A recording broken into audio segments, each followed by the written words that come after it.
Okay. This is going to be, I'm sure Lee will probably make me do a lot of the talking here. So there you Well, go. here we Stop go. it. You can just stop pretty much every image. I'm Well, with you.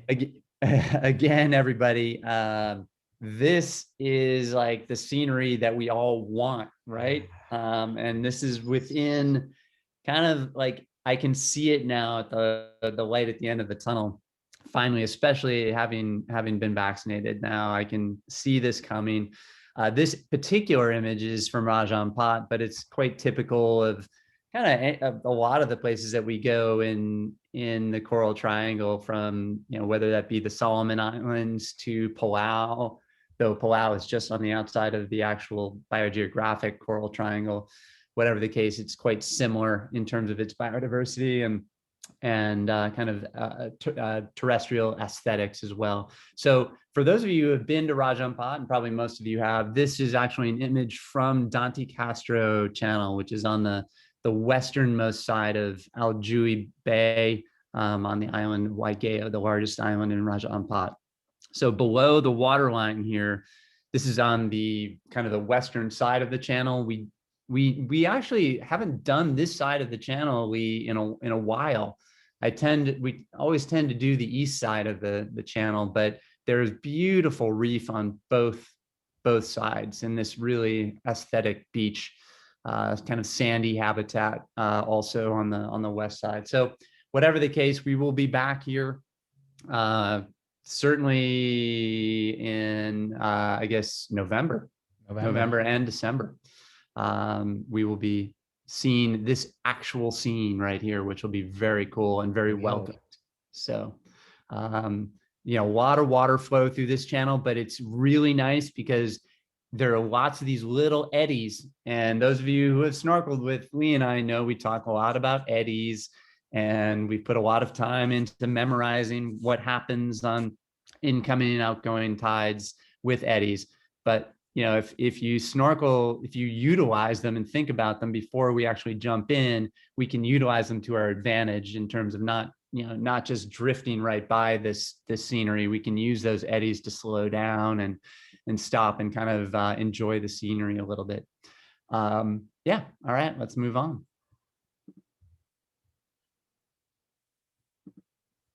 All right.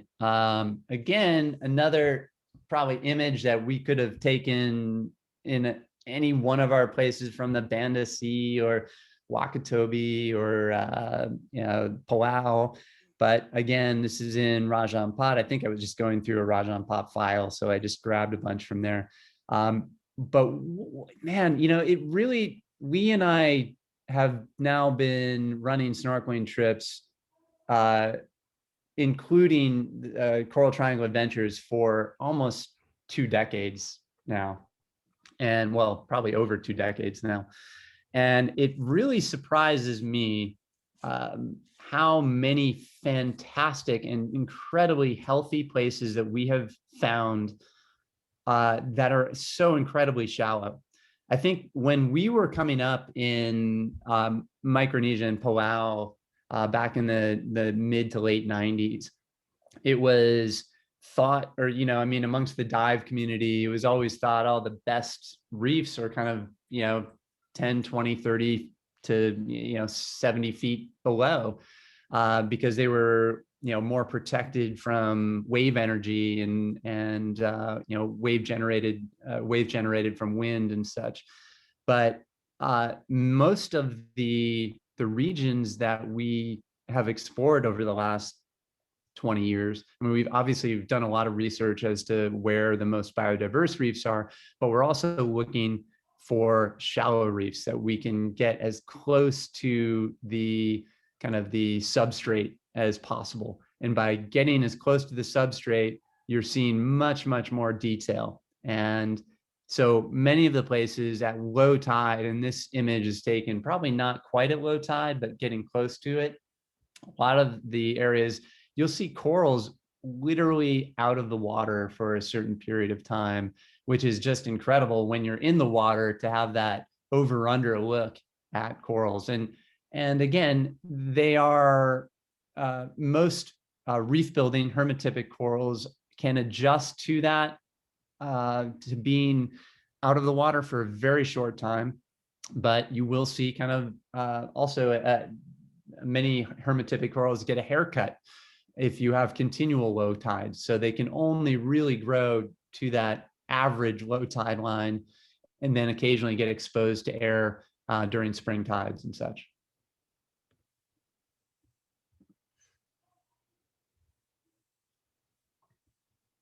Nice. All right. Soft corals. I can't wait. You know, I guess we and I probably back over a year ago, a year and a half ago now, I think we took a lot of things for granted because we saw stuff all the time for granted, whether that be, nice hermitific coral reefs or reefs that were full of ahermitific corals. Damselfish. Damselfish. We took damselfish for granted. Whereas now, after this year and a half out of the water, it'll be basically a year and a half since I have been in the water when we do. But you'll be almost 2 years. Almost 2 years. Man, but whatever the case, we will never take this life for granted and this biological diversity for granted again. Again, on these reefs, within the coral triangle, you're seeing the greatest genetic biodiversity that occurs on planet Earth, from the microbiome up to the megafauna that exists there. But that being said, it's just dazzling the number of species that you can count within, say, a square meter there. And we kind of talk about that, like on some of our reefs, you can just sit in one spot, and if you were really wanted to kind of be I don't know, scientific about it, you could count just the number of coral species in an area, and you often reach dozens of species within a square meter. So anyway, I can't wait to get back there and see this stuff and get into the details again, as well as just kind of the overall aesthetics. Where is this? This was down in Mosul. We were just talking about Mosul and how some who haven't traveled with us before have kind of mistaken Mosul as being different from Raja Ampat. Mosul is part of Raja Ampat. It's just the southern region. It's the southernmost island within Raja Ampat, but it is within the it's not a state. What am I, the word I'm looking for, but whatever the case, it's a political region within Indonesia now. So.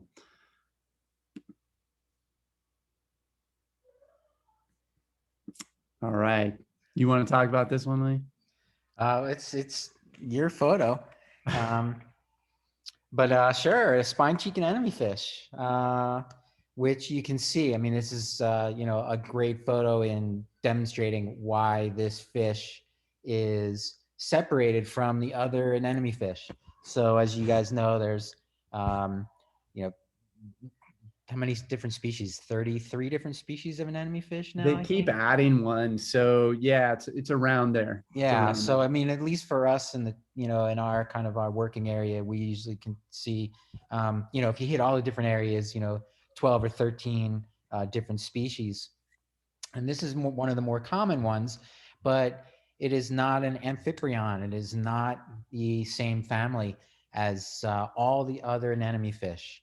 Same family, different genus. Different genus. I'm sorry.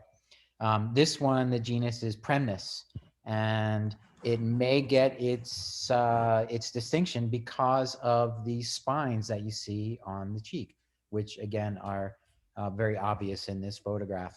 One of the other distinctions about these guys is they are the largest of the anemone fishes, and the females, when they get really, really large, can just be this really, really bright tomato red with very little markings on them. When we first started doing the tours, even myself, an anemone fish can be very easy to speciate and also very tricky because there are some variations in differences in their patterns, especially when you have hybridization. But for me, the spine cheek were the tricky ones because I always confused them with the clown anemone fish. And then when they got older, because I couldn't really see any markings, wasn't really sure what I was looking at in the beginning. But I think I have them down pretty well now. I'm like 50% there. Just remember, we got a B in I did ichthyology a B plus at University of Guam. I So, did. oh, sorry, what did I get? And I'm Oh, proud of that. probably like an A plus, maybe. All right, Or maybe not. maybe not. Anyway, here we are back. Actually, this is also back in Mosul at an island called Gilead. And Lee and I we were just talking about, Lee was just saying how excited he's getting looking at our new website and kind of designing that. And we were talking about itineraries and, where we wanted to go when we got back and some of the places that we haven't been in a long time. And Gilead is one of those islands that we just haven't been to in a long time. Yeah. So we are very excited. Why? Right? Yeah, especially when you look at something like this, you're just like, what were we thinking not going to this place? But yeah, we probably skip way more stuff that's really, really good just because we have it in our head, what the latest and the greatest, like stuff that we just found. And it's true. It's like, it's here or Sagaf. Again, it's like the candy, it's like 2 tables full of candy, right? It's like, which one are you going to choose? Well, you're going to do fine either way. Yeah, that's now exactly. You know our dilemma, people. Now you know how hard it is. Like, how do we choose these sites? Yeah, well, but that being said, not every island, has fantastic reef. That's true enough. And whether that be through natural causes, crown of thorns, sea stars, or a natural, coral bleaching events, or anthropogenic sources of, dynamite or, overfishing, that sort of thing, destructive fishing. So again, we've put a ton of time in to find a lot of these places over the last couple of decades. And they do, it's really interesting to me. We've seen some areas where, this is like the best snorkel site we've ever seen. We go back to it a year later or 2 years later, and it's like, it's totally bleached, or there's been a crown of thorns outbreak. And we're like, that's it. We'll never, we'll never be able to go back there again. But we have seen many of these reefs recover very quickly. And Sagaf in particular comes to mind. Sagaf was a small island group that was devastated by both bleaching and crown of thorns. And it's come back. We now almost assuredly go there when we go down to Mosul because the reefs there are just fantastic. So given the right conditions, basically healthy, water conditions and correct temperature, and areas that can reseed these areas with new larvae of invertebrates, in particular coral, they will rebound very quickly. And we've also seen that in Palau. And most of Lee and I spent quite a bit of time in Palau. And Palau was bleached, was it 99 now? 98, I think. 98. And 90% of the hermitific corals there were completely bleached. And yet you go there now and you would have no idea that occurred, especially within the Rock Islands, which is kind of within the lagoon. That area rebounded incredibly well. And we do talk about that on the trips, but again, we don't know all the reasons for rebound or reef decline for that matter, but certainly there's usually some smoking guns around, that we can point our fingers at. Okay, let's move on. Oh, Lee, when is the Eclipse trip? What? The dates are, off the top of my head, I know it's in the month of April. 2023. April. Okay, that's all right. For right now, we'll just say April. Yeah, I think it's within the month of April. So I mean, like, April. Okay. Just figure Okay. Sorry, I just had to weeks into that. Yeah. Okay. Now, this is an image I took a few years back. Again, we're still down in Rajan Pot, but we do see this in places like Palau, anywhere there are lagoons, really. You could see something like this, a moon jelly bloom in a place like Solomon Islands, for instance. And moon jellyfish are basically harmless. Yes, they do still have nematocysts or stinging cells on those very wispy tentacles, but they're generally too weak for you to feel it. So you can swim right through them. And they're just such cool, like UFO alien type creatures. And when you see them in blooms, it is so, so beautiful.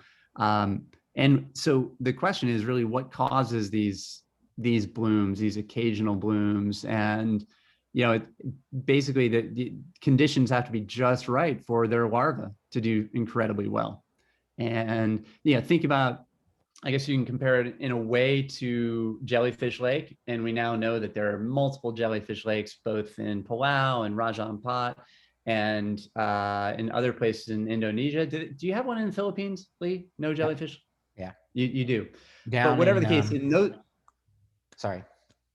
Whatever the case, in those lakes, conditions are, ripe, they're perfect, generally speaking, as long as temperatures are low enough.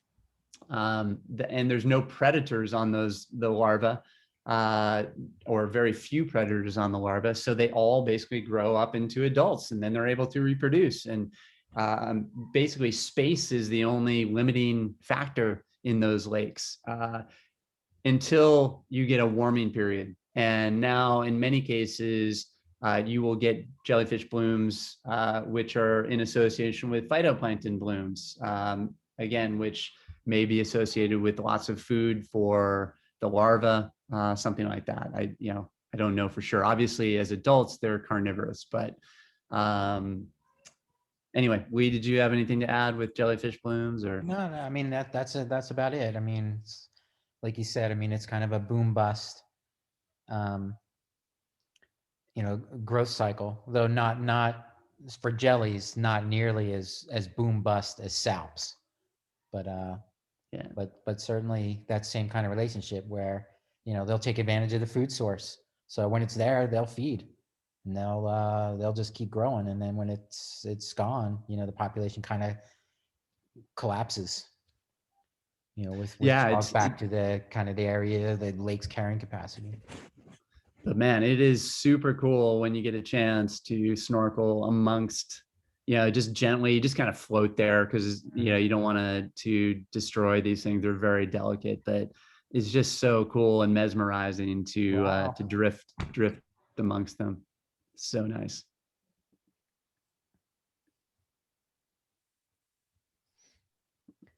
Oh, so this was from the last time we were down in Missoula. Again, the reefs there are stunning.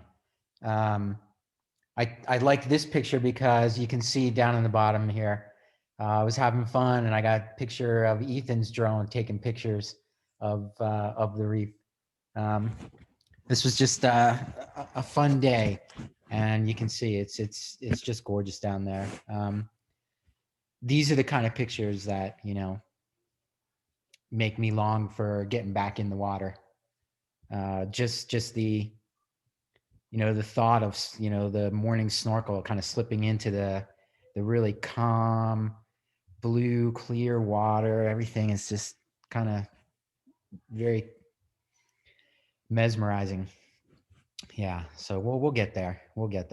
We found actually on this reef, I mean, the last time I was there, we found a ton of cool fish up on top of that reef flat. It was high tide, obviously, at that time, but yeah, it was a really pretty spot. That's a great island that, we just kind of like, hey, what's the reef like around that island, and sent our drones over, I believe. Right. And it was that, like we got it. Yeah, we snorkeled that, and there's Plus it gets really, there's a lagoon on the opposite side of it, which is really nice. So great snorkel.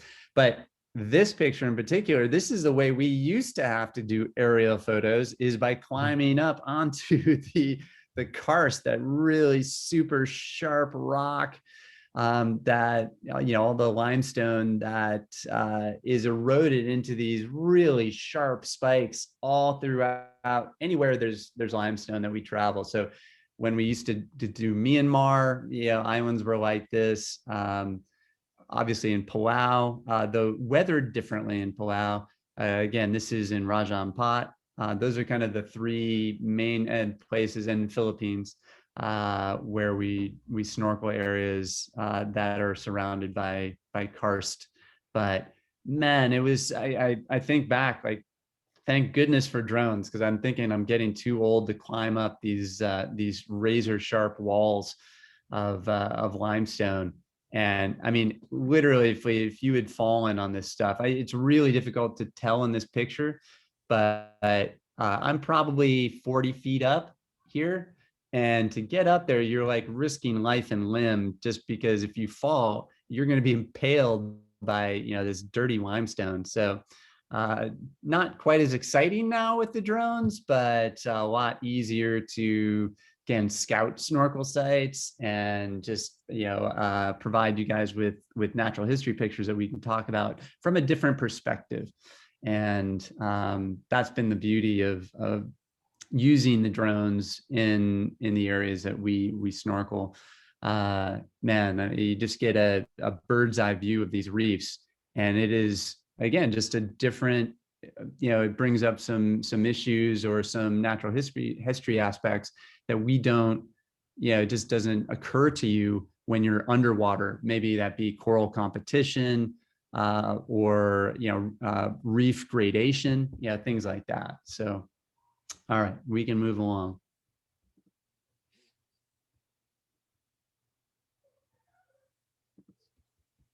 Okay, this is on to this. I just put in a couple. I don't know. I was going through just some old files, and some of you have been to Dominican Republic with me, or maybe another group.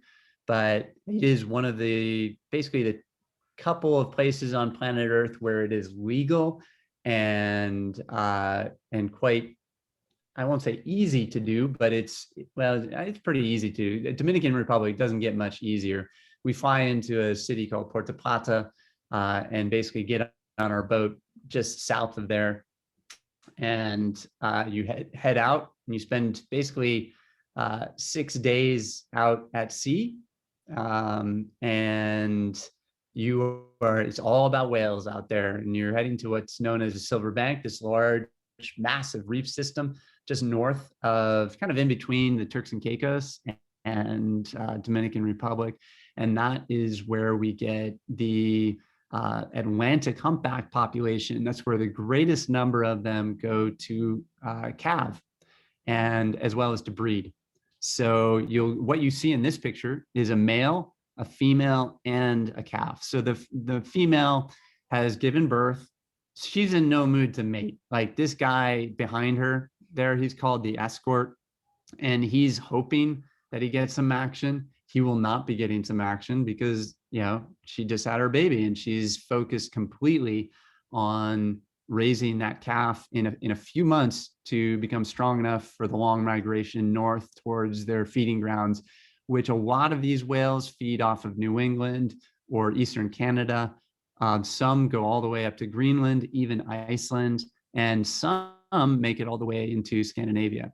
Again, that's where you get really nutrient-rich, temperate waters, which of course lead to lots of zooplankton, and that's what they're after.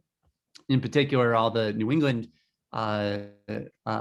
whales that stop there and feed a lot on what's known as sand lance, which is a small fish, a bottom-dwelling fish.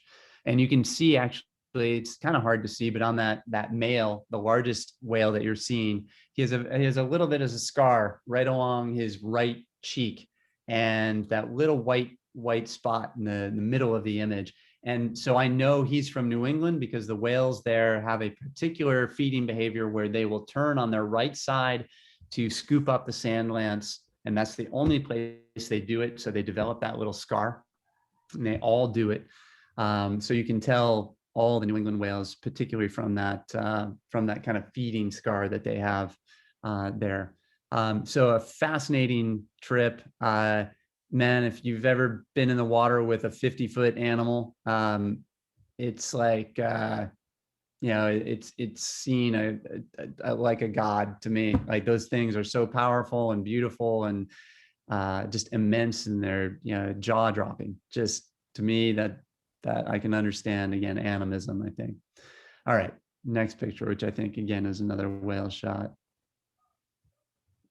Yeah, so here you're looking at a fluke of a female. So what we're trying to do are find females with their calves, because the females are generally really chill and they're really just trying to sleep as much as possible, conserve their energy.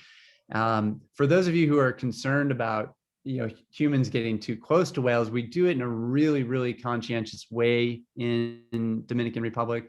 There are only 3 boats that have licenses to work out there, and they're all very good about keeping the snorkelers at kind of an appropriate distance, if you will. Though sometimes we get, if the whale approaches us, there's not much we can do about it.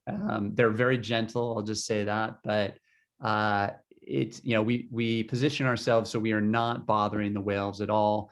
There's a speed limit on the boats there. We have to go very slow, and we're very conscientious about kind of affecting their behavior. And it's not like that in other places in the world, but I think in Dominican Republic, they really do take into account the whales' overall behavior.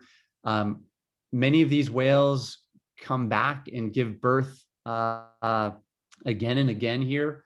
So we know that they recognize the whales from the identification, the markings on their flukes usually, as well as their dorsal fins. So they can identify the whales down there. And if we were continually bothering them, they would just move off, and they probably wouldn't come back, or they'd move to different parts of the Silver Bank. So it's very, localized where we exist, but man, it is one crazy, beautiful experience. So highly recommend. We will be going back there in 2023. All right, boom.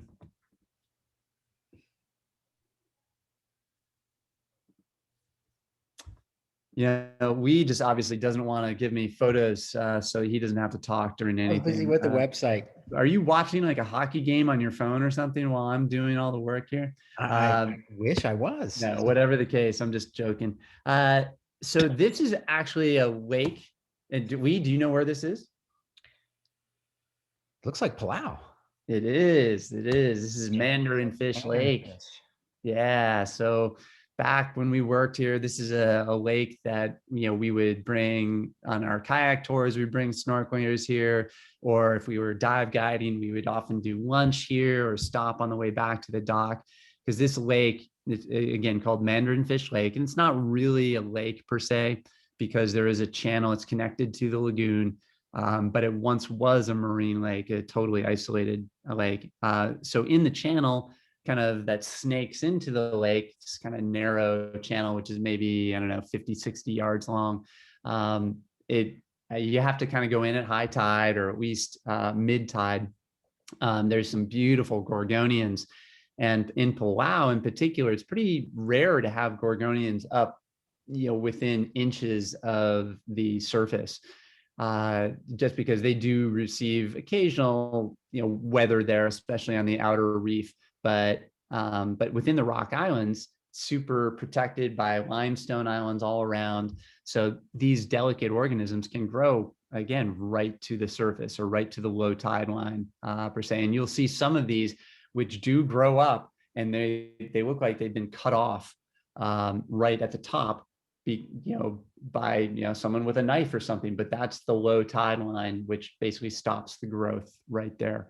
But they live here, obviously, because there's a lot of current, which the lake drains on an outgoing tide and then, fills up on an incoming tide. And that's, they have grown perpendicular to the current. So it's a perfect example of how and why they grow where they do, because of that incoming and outgoing current. They can catch plankton going both ways. Inside the lake is really, really kind of this aesthetic. It's not incredibly biodiverse, but you do occasionally see mandarin fish there. But we often, sometimes we get cuttlefish in there, sometimes juvenile spadefish, sometimes crocodile fish. A lot of times there are jellyfish in the lake, Mystigius papua, again, harmless jellyfish, sometimes moon jellies, but it's this incredibly aesthetic place. And hopefully if you ever come to Palau with us, you will visit here. Oh yeah, at some point.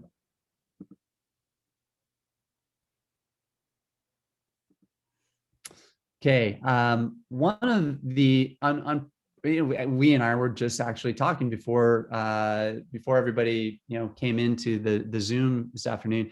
We were talking about some itineraries that we were planning, and almost a lot of our trips we try to find some man-made objects, because man-made objects, whether that be a jetty, a pier, a shipwreck, they almost act as fish attracting devices, fads. I don't know if everyone out there has heard of fad buoys before. Fish attracting device buoys are often put way out to sea in very deep water for fisheries. It attracts kind of small fish, and then the bigger predatory fish come there, and then you can fish around that fad buoy. But docks and jetties act in a very similar manner to that. And so we're continually looking to snorkel around these areas, which can have very healthy coral reefs nearby on one side or the other. But underneath, you get all this shadow habitat, which, again, a lot of prey species will utilize those shadows to hide from predators. So it kind of, you get this almost, I won't call it a man-made ecosystem, but it's certainly a condensed marine ecosystem are just around this little man-made object, which is really cool. So we do continue, whether that be in Palau, which this is, or places in Indonesia or the Solomon Islands, we try to find little areas like this to show you guys, again, critters that you might not see elsewhere. Because they are great places for lots of camouflaged organisms, as well as sometimes seeing predatory behavior from things like bluefin trevally or giant trevally, things like that. All right, let's move on. I'm getting winded here. Let's hope yours come up quickly here. All right. I'll move quickly. Anyone know what this is? I'm just going to wait here until somebody tells me. No, I'm not going to do that. This is an abstract, obviously, but this is Tridacna, probably Tridacna dorasa. I could be wrong there. Definitely a Tridacna, but so giant clam, an abstract of the mantle on a giant clam. So giant clams are one of those group of organisms, which, again, I think Lee and I would both tell you, we take, you see it almost every snorkel, at least a couple of species of giant clams. And so you start taking them for granted. It's crazy. And they are some of the most beautiful mollusks that you can imagine. Plus, they don't swim away, which, for those of you who like to take pictures of fish butts, this is one that won't escape your camera. And you can just get some really beautiful kind of abstract images. And they're basically like snowflakes, in that each clam has a slightly different pattern. Now, each species will have kind of a theme, if you will, in terms of the patterns and colors that you see. But each individual, kind of similar to a human, is slightly different than the next. And so it's kind of this endless variety. I always think of them as, these intricate, Arabian rugs or something like that. I always wanted to create a decor, or like my bed sheets from these abstracts. But why don't you crawl in one? Right. And right. then maybe use it as a blanket. Put my head. Whatever the case, in Palau, well, a lot of places in the world, Giant clams are a heavily sought after food source. Again, they don't swim away. And they actually developed the science around farming these in the Republic of Palau back in the late 70s. But yeah, it's a pretty simple methodology in terms of basically you're just trying to spawn them and then get their larvae to settle and protect their larvae until they're large enough to survive on the open reef. When they're young, they are susceptible to being eaten, specifically by cephalopods. But when they're older, really nothing eats them on the reef. And that's because they do incorporate some sulfurous compounds that protect them. Now, we humans cannot detect that sulfurous compound, but fish certainly can. That's why you see them, just brazenly out there with their mantles out. All right, let's move ahead. Oh, thank goodness. we're Woo! back. I'm gonna take a we're break. back on Miss Sewell.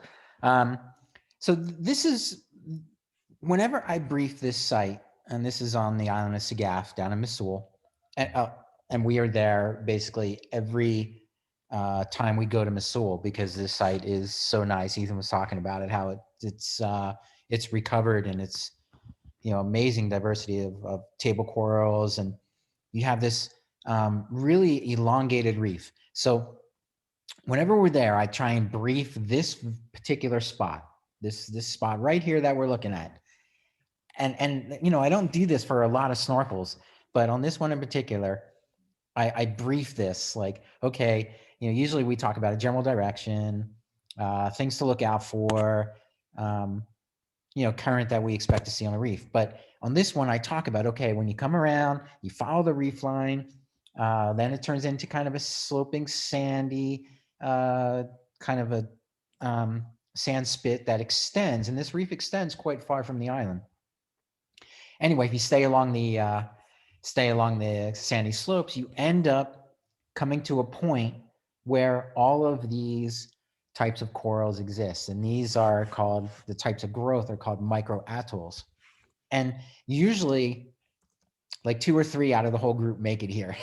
It's really kind of like, I feel bad because like I spend the whole time briefing this particular spot, even though the rest of the reef is so amazing, people don't end up making it this far. But this is really cool because it's an interesting phenomenon that's happening here. So if you look at this, the main coral here is a species of Porites, and that's here kind of in the gray and kind of this brown base here, and it's actually this purple part here, and this is all Porites.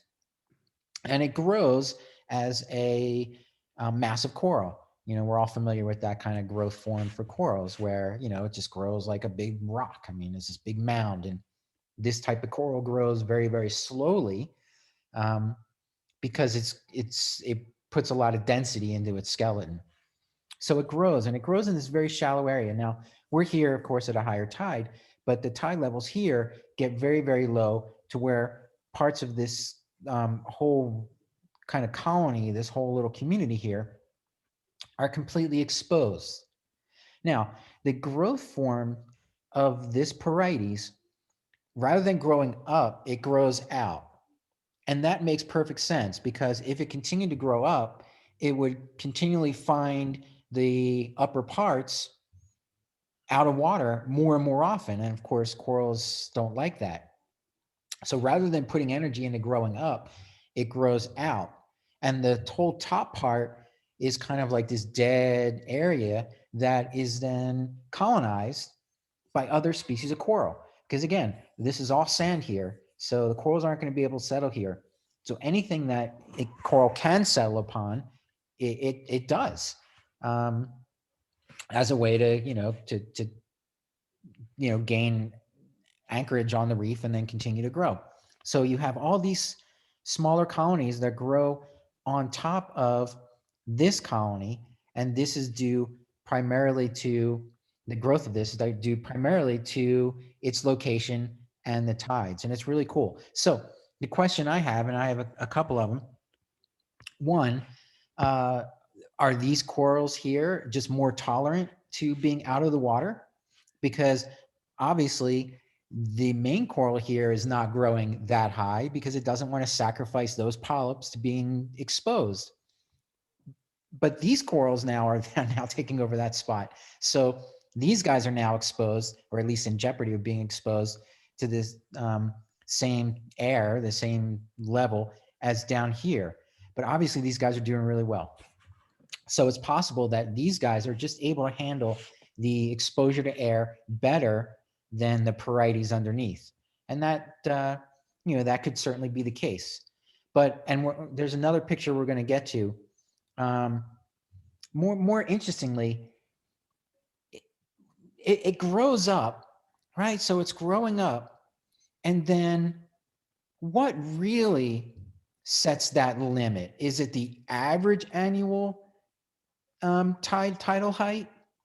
Is it the high tide? Is it the low tide?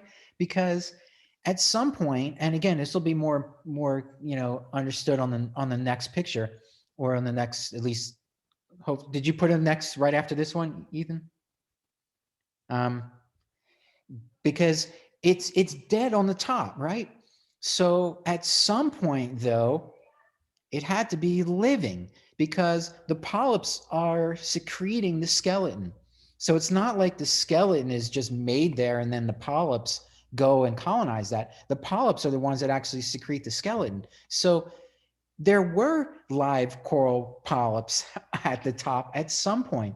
And okay, so what caused them to die off? And it could be, like Ethan was saying, could be just low tides and one fatal low tide event, where you had low tides and a really heavy rain that killed off the corals.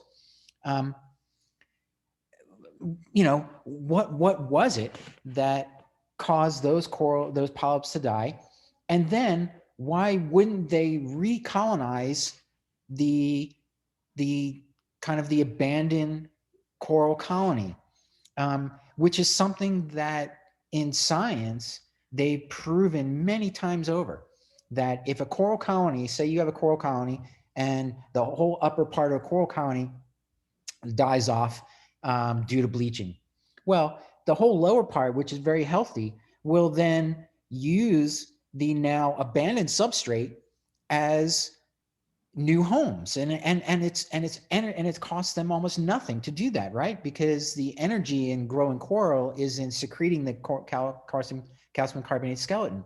But now the polyps don't have to secrete the skeleton anymore. All they have to do is just move in to the ready-made homes, and yet they're not.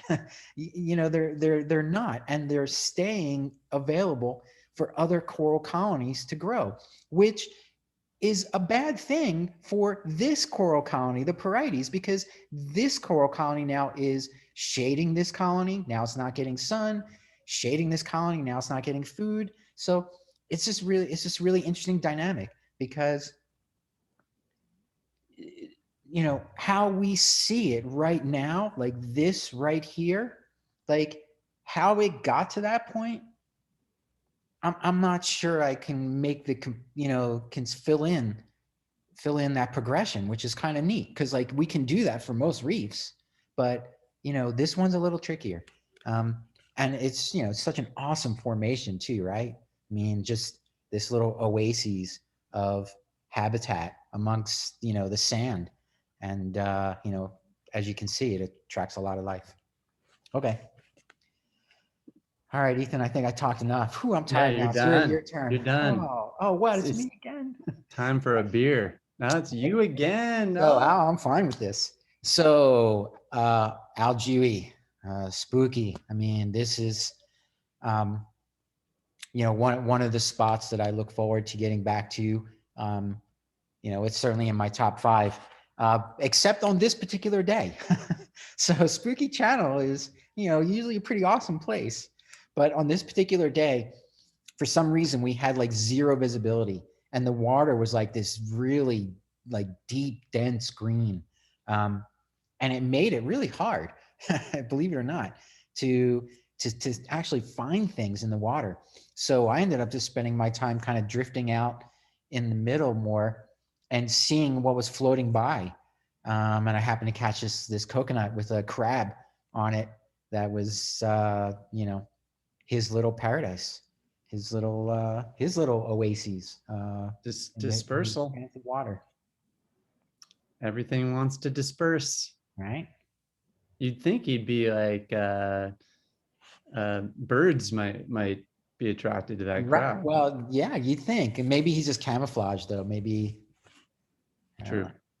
Um, this is the island of Mansoir in Cree, in Raja, and we can add this. I think it's safe to say we can add this to one of the sites that we used to do all the time that we just don't do as much anymore. And it just might be, you know, that, well, I know for a fact that, you know, Ethan and I, you know, we love being out there and we love exploring. You know, our itineraries evolve, you know, they continually evolve as we find new stuff and, you know, new things that, you know, interest us and attract us. You know, we only have so many days out there. So we have to kind of pick and choose, which, as you can see, is kind of a challenge because there's so many things we want to show you guys, but we only have so much time. But this was one of the reefs we used to snorkel all the time. And this is the seaward facing reef on Mansoir. And one of my favorite zones, this kind of, you know, crash and bash zone up in the very shallows. So you can see there's not much coral growth here, except all of this leather coral, this encrusting leather coral. And this stuff, we really don't see it on very many reefs. And if we do, it's usually just very small, you know, small little colonies. But in this type of environment, they do very well. And you can see why. You know, the waves crash here all the time. So delicate corals, the branching corals, you know, they'll just get beat up there.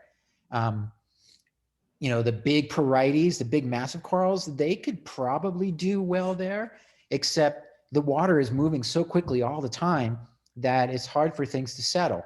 So if you do happen to get a foothold here and start to grow, then you tend to dominate, you know, this whole area. And that's basically what happened here. This leather coral has basically encrusted, so it can easily handle the wave action. And it's like, it's hard to show you, and I kind of chose this picture on purpose. It's hard to show you how extensive these fields are, but this area here is probably like 20 or 30 feet long. Like, we're talking about a massive colony of leather coral that encrusts up in this shallow crash and bash zone, and it's really kind of cool. Like I said, again, we don't spend as much time on these sites as we do others anymore.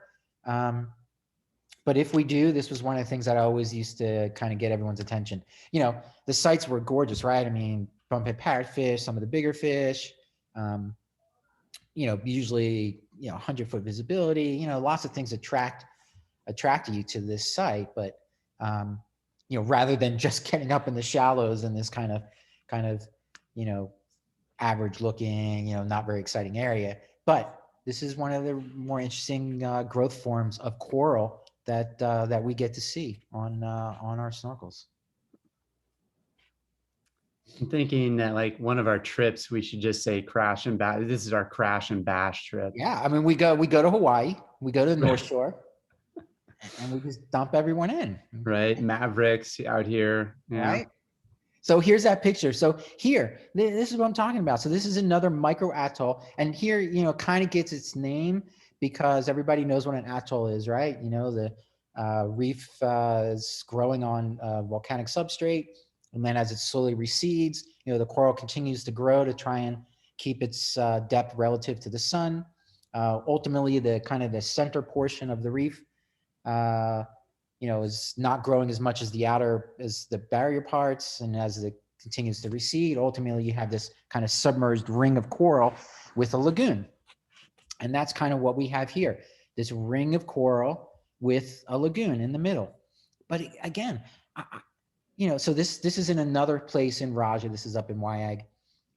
So the coral is, you know, obviously growing here, but it's dead up here.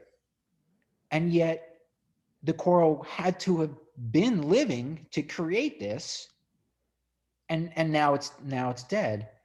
And you know, we can probably figure the reasons, but why wouldn't it recover? So like a reason might be, again, this kind of, you know, low tide mixed with you know, just really monsoonal rains, which would kill the coral. The fresh water would create a pH imbalance within the coral, and the corals would die. Okay, but that doesn't happen, you know, every month. I mean, it could happen every like 5 years. So during the times that you don't have what might have killed this off, you would expect the conditions to be favorable for the coral growth here. And yet it's not. So I wonder what it is. Like, does the coral try and grow up, and then something keeps it, you know, from growing further than this line right here? I mean, you could say that this is the low tide line. Okay. But it's not low tide like this all the time. Or maybe it is. And if that's the case, then did we have this massive uplifting event that where this coral colony used to be, you know, 5 feet lower than it is now? Or was it pushed the big waves? Did it push it up shallower? So it's kind of cool. I mean, you know, it's just when you really start thinking about what's going on here, you know, it's maybe not as simple as just, well, low tide, that's where, you know, it only grows to that level. Kind of interesting stuff. Yeah, so this is Baby Shark Beach on Wyag, and one of the few times you could actually see this and get a picture of it, because usually the visibility is about half of what we see now. You remember this day? I'll never forget this day. And I think is, I wonder if they're here. John, Fravel, Carol. I think Carol was the one. John was here. Yeah. I think they found this, but I remember this day because we found this woebegong. I think, well, Carol found this woebegong in just a few feet of water. You can see the reflection. This is in Spooky Channel. So if you've been in Spooky Channel, imagine being right along in super shallow water, in super calm water, and having this woebegong just sitting out like this. So awesome. The only problem, and I think Ethan, it was definitely the case for you, we were both had our macro lenses on. So we're like, what the heck? I mean, could you not have a better situation for a wide angle in an area that that at least for me, I almost never bring a wide angle.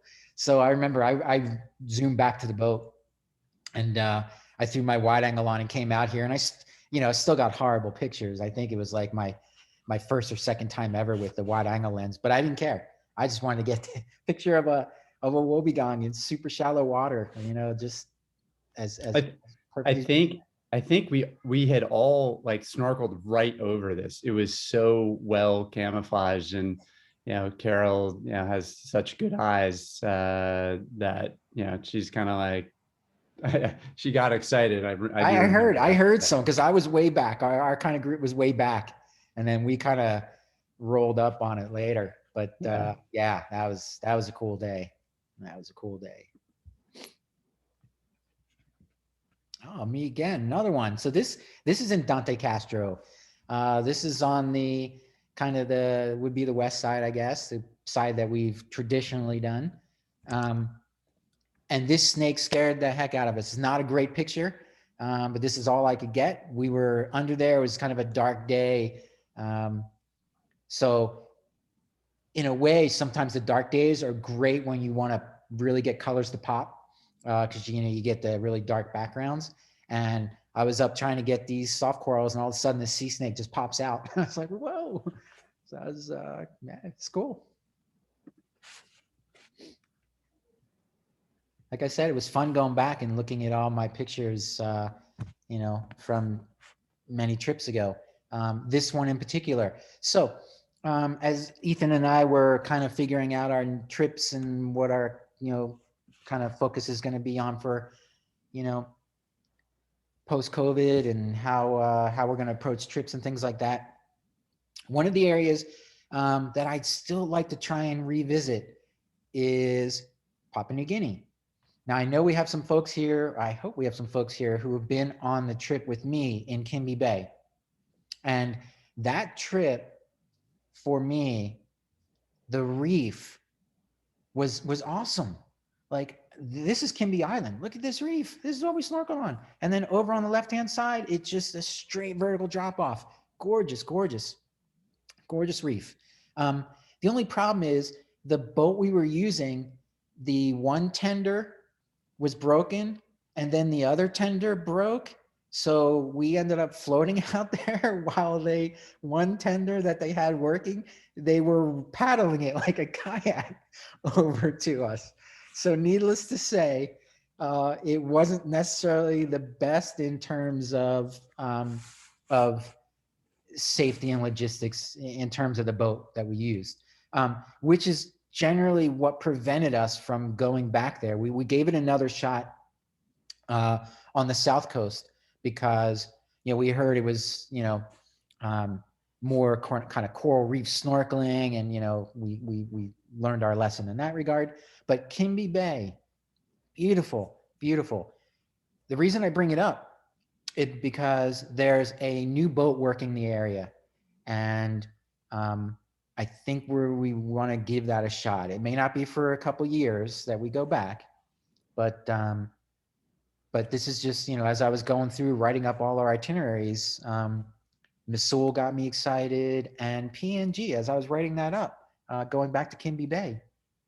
It's a gorgeous area, and they have a new boat, a brand new boat, you know, 16 passenger catamaran, which looks great, and it would be perfect for going back to PNG. Just gorgeous. Here's another picture. This is a little bit deeper. So the reefs there in Kimby, again, there's, so this one in particular, this was part of like, I think Susan's Reef complex, where, you know, it's a super deep bay, thousands and thousands of feet. But the volcanic substrate and seamounts come up very shallow, and then they are substrate, you know, upon which coral grows. So you get these knife edges of reef where it's, you know, thousands of feet on either side, and yet the whole breadth of the reef is only like, at some points, it's only like 10 feet. So like you swim 10 feet from one side to the other and it drops off on both sides, thousands of feet. It's just gorgeous. And these are the types of things we see. You know, just a lot of color there, a lot of just really nice reef. This was a zero. This was back inside into the lagoon. Snorkeling, not great there, but, you know, look at these opportunities. The only other chance we had for a zero as snorkelers of all the places we go was Palau, and that zero is now gone. The last time we were there, it's gone. I mean, the only thing left of that zero is, you know, the propeller and a little bit of the engine, and everything else of that zero is gone. But this one, you can see, fairly intact. I mean, these opportunities, you know, are huge there. Some of the macro life, crazy. Now,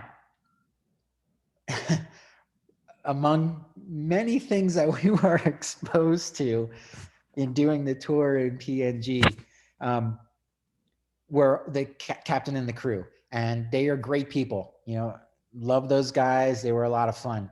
But, you know, when you think of PNG, like when I think of Papua New Guinea, you know, I think of rawness, right? Like of just, you know, this is raw nature. This is, you know, this is National Geographic stuff. And the crew, one of the guys, this fella's name was Digger. We weren't sure why he got his name until we started going out with him. And his name is Digger because he likes to go out there and dig for stuff, like physically dig for stuff, like move stuff around and dig and dig. And okay. Well, towards the end of the trip, I wanted to see the soft coral crab, like we're seeing right here. And I asked Digger to see if he can find me one.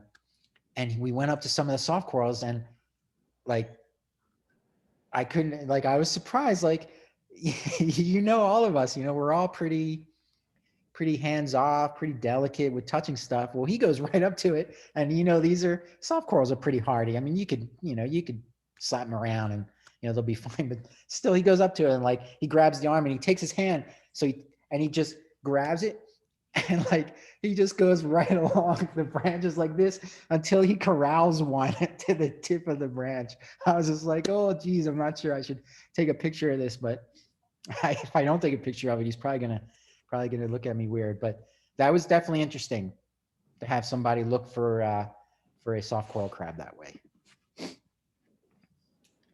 All right, we're gonna move a little bit faster because I know we've certainly gone over our normal hour, and I know it's Saturday evening for many of you. So we'll just go, and I'll just kind of name some of this stuff, and I'll have Lee stop. Okay. This is a species of hermit crab, one of the smallest species of hermit crab on Earth, from the Solomon Islands, and you'll see a different species called Pagliar. God, what's the genus again? Whatever the case. Yeah, now we're spacing, but you will find these guys in particular corals. They're too small for shells, so they actually utilize worm tubes as their habitat, and so you'll find them inhabiting particular species of corals, and there's a bunch of different species, but I believe most of them are undescribed. They have the genus, but species-wise, we don't know. So here's a different species, same area.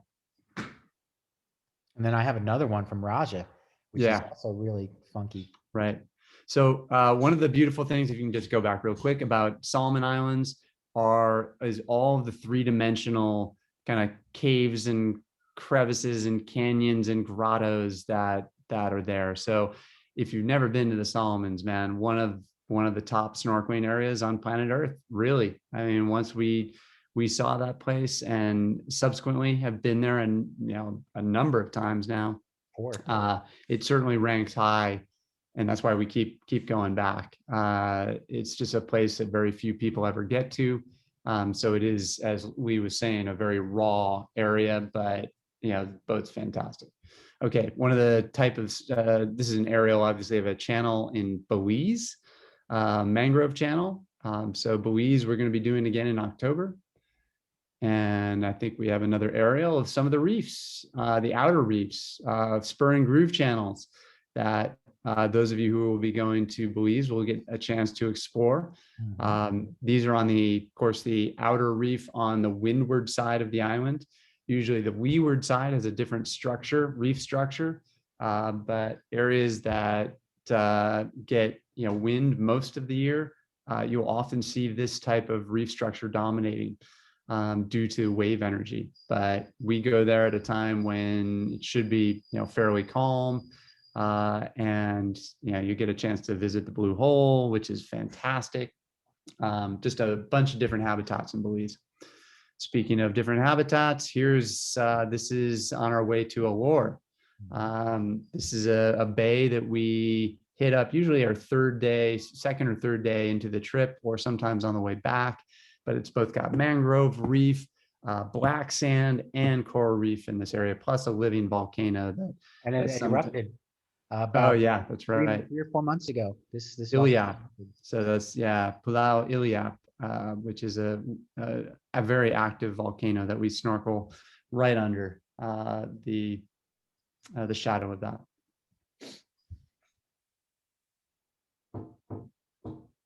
Again, shallow reef. We talked a lot about that in the beginning. This is a channel that we found in Allure. Sephonophores. I believe this is a sephonophore. Wayne, if you correct me if I'm off. But I was really interested to see that there are only like 175 species that have been described of sephonophores. And for those of you who don't know, sephonophores are type of cnidarian. They're in the cnidarian phylum. Many of them can sting. This one is not a stinger, but wherever there's water flow, you'll see things like salps and ctenophores and Sephonophores, just typical aspects of plankton floating by. So oftentimes you'll see Lee and I, we're maybe not where you expect us in terms of exploring the reef, because often we'll zigzag out to deeper water and sometimes just to see what's there. And often you get, cool little planktonic organisms, colonial organisms drifting by. So there's never a dull moment, for sure. Abstract of a scorpion fish, probably a tasseled scorpion fish, pectoral fin. Just look at the colors. And this is one of the symbiotic species that you'll see, one of the little crustaceans that you'll often see in small kind of knobby hermitific corals up in the shallows. But you got to look for these guys. I mean, look at if you didn't know these were here and weren't really inspecting the coral, this thing blends in perfectly. And I believe it's called just like the blue-eyed crab. I thought it was, to be honest, I thought it was called the teddy bear crab. It could be, but again, that's where common names are. But whatever the case, well, I mean, look at the kind of the surface of its carapace. I mean, just so knobby and gnarly. Again, to probably in order that it grows algae on it and camouflages itself. It looks like it mimics Passipora. Yeah, absolutely.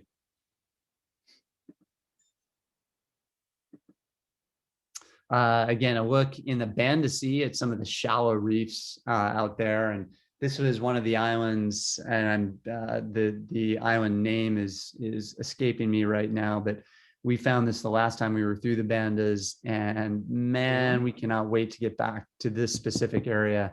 I easily spend 2 or 3 days just in this area, depending on how far we're trying to get. But I mean, again, we were talking about corals and reefs out of the water. You're looking at a ton of living coral that is out of the water right now, kind of on the left side of the image, exposed to the sun, and some of it in the shallows. I mean, the coral here went right up to the beach. It was very, very cool. The zonation here was very interesting.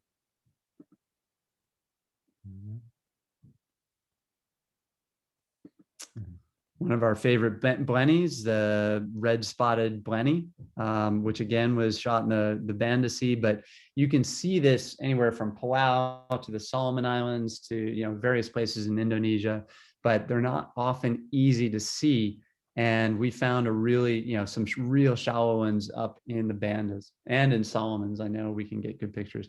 This is a starry night octopus, which was on one of our night snorkels, not an uncommon visitor on night snorkels. This one was in Rajan Pot, but we've seen them in Komodo. We often get them in Philippines, Seaman Philippines. Philippines, okay. Super cool species of octopus. Wakatobi, you've seen them too. Again, what you're looking at here is an aerial of an area down near Mosul and Rajan Pot. But what you're looking at is kind of the beginning of a marine lake. And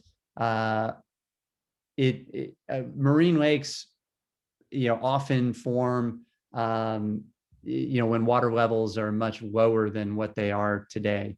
So it's easiest if because of the limestone geology that they are often found in, and limestone obviously often has caves and caverns in it, and when those collapse, they form large holes, and then as water levels have come up since the last ice age, they fill those, and those are often what we now call marine lakes. And many of them are isolated, some of them are exposed to the outer lagoon in one way or another, or have tunnels into them. This one in particular is an extremely shallow one, but over time it may erode a little bit deeper, but we'll keep an eye on it. Again, diversity around the karst topography. Some of the bottlenose these are bottlenose. Oh wait, yeah.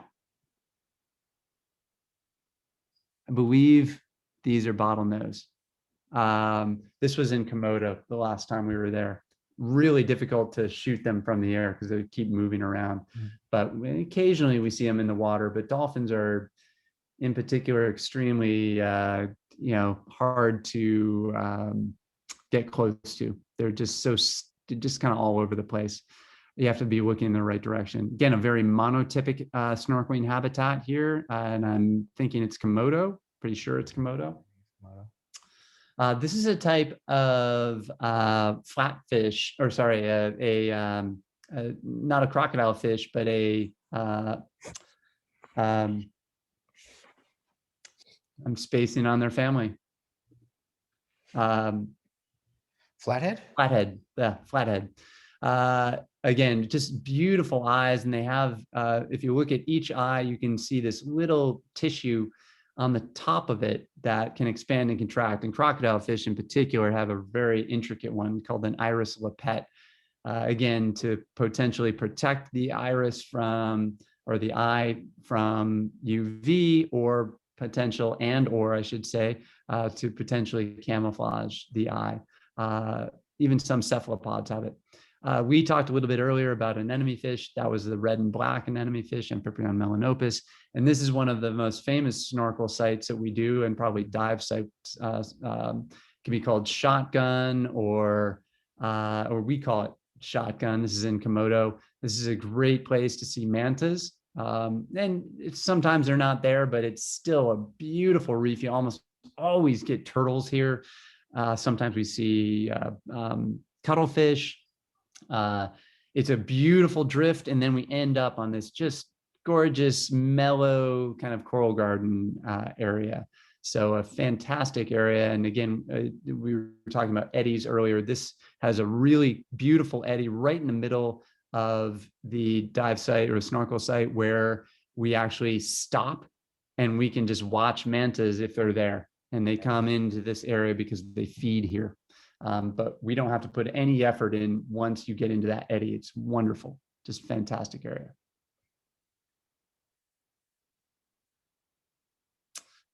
This is Sangyang in Komodo, one of the places that we occasionally see frogfish. This is a warty frogfish, and it's yawning. You can see its esca and icilium, which are that modified spine, first dorsal spine, which it uses to hunt or to attract prey with. Always one of our most kind of, I guess, sought after species or families, I guess, would be the frogfish. And Komodo in particular is a great area to see frogfish, in particular Sangyang, which is an active volcano that we visit. Some of the kind of the underwater seascapes within the Raja Ampat mangroves, or at least on the edge of the mangroves. Again, competition is wild there for substrate, and we talked a little bit about that. The eyeball could have been that same wobbegong. This is a macro that Carol found. This is a macro shot of the eyeball. So I don't often have my macro camera set up when we see wobbegong. And I think we're pretty close to the end here.